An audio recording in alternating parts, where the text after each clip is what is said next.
Oke friend, balik lagi bersama gue, bertemu lagi bersama gue. Gue mau ngebahas tentang ini, masalah sepatu. Jadi ini berkaitan tentang sepatu kitchen gitu-gitulah ya. Gue jadi mau membahas tentang Birkenstock. Ini merek mantep ya, yang udah lama gue idam-idamin, akhirnya dapat juga. Di awal kan gue udah kasih lihat tuh displaynya tuh apa namanya, sosokan sinematik lah. Ya, jadi ini harganya itu kisaran sejutaan. Pokoknya harganya sejutaan, 1.200.000-an lah kalau nggak salah. Di sini harganya 300 apa namanya 340 atau 350 dirhaman lah. Si Birkenstock ini, si Birkis.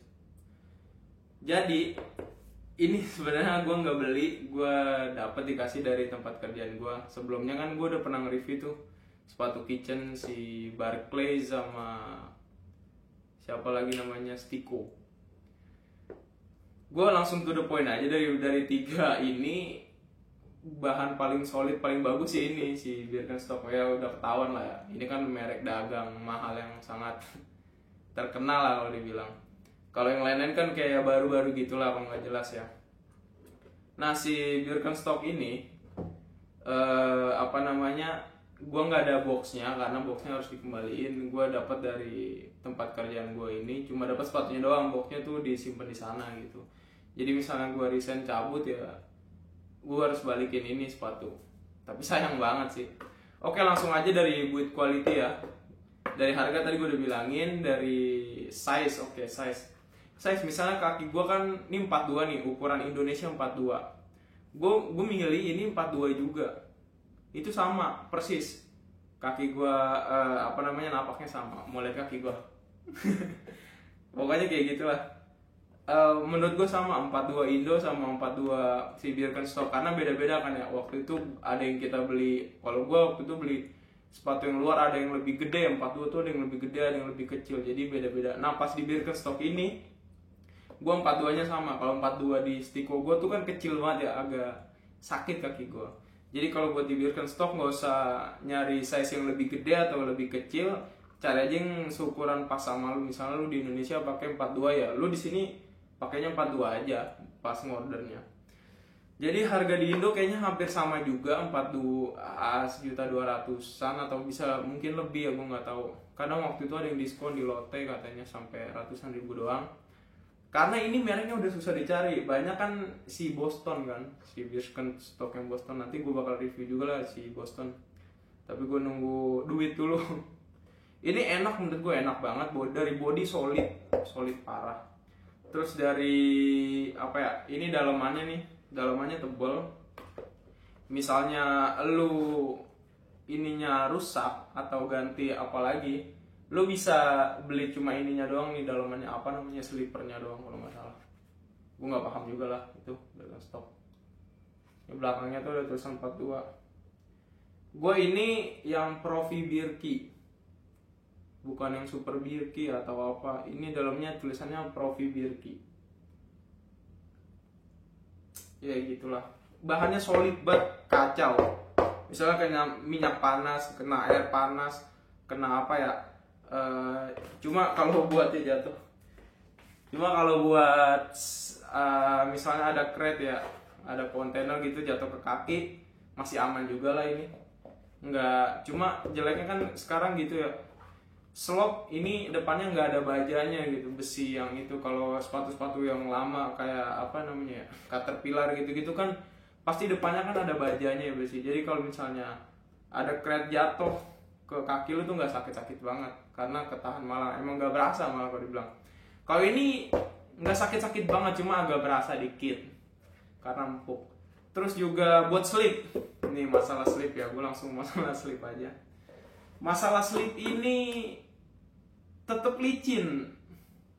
Kalau gue bilang mending gue beli si siapa namanya, si Stiko yang lebih murah, cuma ratusan ribu, 800 atau 700, gue nggak tahu. Ini kan sampai 1 juta. Cuma build Stiko kan kayak karet banget. Kalau ini emang bener-bener bagus buildnya. Dengar gak sih? Kalau si stickku kan plastik ya, kayak karet gitu. Tapi ininya bener-bener keset. Dia soalnya pakai rubber kan, karet gitu sih yang oranye-oranye kalau stiko. Kalau ini kan enggak nih, langsung ini. Dan juga ini ada kemungkinan bisa patah. Potel-potel giniannya ada kemungkinan. Cuma ini emang bertahan bisa lama. Temen gue bisa sampai bertahun-tahun lah. Tergantung pemakaian lah. Kalau lu makainya di kitchen doang, kalau lu buat naik motor pakai ini juga, kemana-mana pakai ini, ya tetap aja rusak-rusak juga gitu. Jadi menurut gue ya mending ini sepatu kitchen ya buat kitchen doang gitu. Ini 42, size luarnya tuh 270 kan, kayak biasa lah. Nah ya itu sih menurut gue kira ini bakal nggak licin banget atau gimana, ternyata masih tetap licin coy, bener-bener nggak licin banget sih, tapi tetap licin gitu. Kalau ada minyak, air gitu, tetap licin. Kalau gue bilang nggak yang bener-bener keset gitu.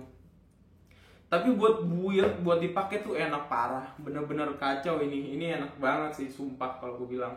Terus juga apalagi ya kalau dibilang ya, oh iya, kalau pakai Birkenstock tuh di mana-mana, mau pakai sandal Birkenstock, mau pakai sepatu, mau pakai manapun mereknya, sakit pertama kali dipakai. Ya 2-3 hari atau bisa sampai seminggu lah, itu bakal sakit. Karena apa? Ininya tebel banget. Kalau yang lain-lain kan cuma pakai karet ya, plastik atau apalah gitu. Ini dia bener-bener tebel. Jadi kata orang-orang ya, pas gue nanya, itu dia nyamain apa sih, membenarkan ukuran kaki lu. Misalnya kaki lu terlalu lebar, ini dia dibenerin sama dia nih dari ininya, kata orang-orang. Tapi menurut gue kayaknya bener juga sih. Pas gue pakai tuh emang sakit banget, nggak enak gitu di kaki tuh kayak gini. Jadi ya gue sih oke-oke aja ya. Cuma kalau lo yang nggak nyaman, nggak suka sama yang keras-keras dalam, soalnya agak keras ya, bukan empuk. Buat pertama kali, pokoknya seminggu pertama tuh bakal sakit banget. Tapi lama-lama jadi udah terbiasa, udah oke. Tapi tetap dia tuh kayak kaku gitu lah kalau Birkenstock tuh, karena dia tuh lihat keras, kaku banget, nggak melewat segala macem. Tapi bagus build quality-nya, kalau gue bilang itunya bagus. Nah buat kalian yang mau ya rekomen ya, ini menurut gue rock rekomen banget. Kalau gue bilang sih ya, daripada yang sepatu-sepatu lain kan ada yang sepatu cepet melewat yang dipakai yang gak enak. Ini benar-benar nempel di kaki lah kalau dibilang. Nyaman banget, nyaman. Cuma ya tetap aja selalu ada kekurangan yang tersedia di beberapa brand, di beberapa sepatu kalau gue bilang ya. Jadi kalau buat kalian yang mau beli ya silakan beli. Cuma katanya sih ini stoknya udah mau habis ya, karena nggak diproduksi lagi. Gue nggak tahu, tapi ternyata di hotel gue produksinya banyak banget. Ada berapa dus, ratusan lah pokoknya, banyak banget. Nah menurut gue mungkin mereka ngeluarin lagi, cuma di Indonesia susah banget. Kayak just tip dari luar negeri belinya. Kalau di sini sih gampang ya. Cuma itu dia, nyarinya harus ke tempat-tempat yang kayak pelosok gitu lah kalau dibilang. Susah, nggak semuanya toko jual, nggak semua mall jual si Birkenstock ini. So ya, jadi menurut gua itu aja sih ya. Ini kan made in Jerman ya, asli, original. Kayaknya ini nggak ada yang fake segala macam deh. Ada fake, cuma namanya bukan Birkenstock, pasti namanya beda. Kalau yang asli ya yang real yang kayak gini, dia ada tulisannya Birkenstock, terus di sini ada made in Jerman, terus belakangnya kayak gini ada tulisan juga. Ininya solid, bukan plastik cuma keras, kayak ember, tau gak sih lo, ember. keras gitu. Nah terus dalamnya juga, kalau ori nih ya, ini gue ngomongin yang ori aja. Kalau gue bilang sih nggak ada yang fake sih, ori semua. Dalamannya ada tulisannya, di dalam misalnya lu buka giniannya, dalamnya ada tulisannya. Iya sih, lu serinya seri apa Birkenstocknya? Kalau ini kan gue Profi Birki, ada nomornya juga 42. Ada juga dari Jerman, pokoknya dia ada kayak tulisan gitu di dalamnya. Terus di belakang ini juga jelas ada. Dan ini tuh keras, nggak lembek. Ini yang original tuh. Kalau gue ngasih yang original kayak gini. Jadi jangan mau ketipu atau salah beli lah kalau dibilang. Untuk saya sih itu ukuran sama kayak Indonesia. Kalau gue bilang di kaki gue beli sepatu di Indo 42, di sini si Birkenstock 42 juga sama. Tapi ya gitulah, ada tetap kurang lebih. Jadi kayaknya gitu aja sih menurut gue ya. balik lagi dari semua kesimpulan tadi, Birkenstock memang cakep banget, bagus, mantap, solid kalau gue bilang bahannya. Cuma selalu ada kurangannya, ya itu slipper agak licin aja. Lebih dari itu oke banget, build quality semuanya ya oke banget lah, harganya juga ada harga ada kualitas lah kalau bilang. Cuma menurut gue paling bagus kalau buat yang nggak tingkat kelicinannya, karena kan di kitchen kan mungkin licin banget ya, kita harus pakai yang nggak licin gitu ya. Itu si Boston juga oke tuh, nggak licin banget tapi tetap agak licin. Menurut gue si Stiko paling mantep, cuma jeleknya belakangnya si Stiko tuh bisa copot, harus di sol lah atau gimana. Punya gue waktu itu udah di sol jadi udah aman, oke banget. So ya gitu aja dari gue sih, dari review hari ini. Karena gue ini baru banget gue dapet nih, baru banget gue ngambil sepatunya karena baru tuker, sepatu lama sepatu baru, jadi ada celah konten nih. Jadi thank you banget buat yang udah mau dengerin, buat yang lihat review-review gua. Kalau mau ngeliat review yang Stiko atau Barclay ada di playlist gua, cari-cari aja pokoknya playlist di review, tentang review. Kayaknya itu aja sih buat gua. Thank you banget yang udah menonton, semoga bermanfaat buat kalian. Jangan lupa subscribe.